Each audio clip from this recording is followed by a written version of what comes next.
შეიძლება იყოს ღირებულებებზე ორიენტირებული არჩევანი.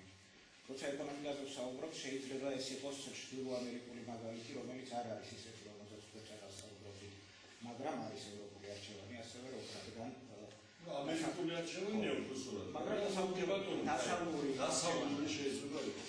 და გაიარცხულია ესეთ სიტუაციაში ორიენტირება, იმიტომ რომ თვითონ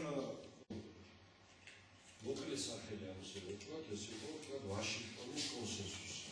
ანუ ეკონომიკური წესრიგი